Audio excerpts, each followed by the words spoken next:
and audiovisual. So this is the thing that I've chosen to take place in the course. So here I was going to add more of the templates here, like details, where can I be founded, and facts, numbers, and so forth.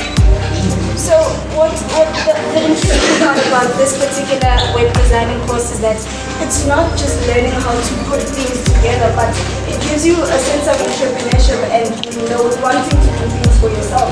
So ultimately you think differently, you think on how to find clients, which is part of the exercises of PhD. You think on how to pitch to a client, so you become business-minded in a sense that prepares you for the outside world, that it's pragmatic in not only just doing it here in class, but when you go out, you know what to do, you know how to find clients. And that's phase one. Very, very good. So how long will the phase one go on?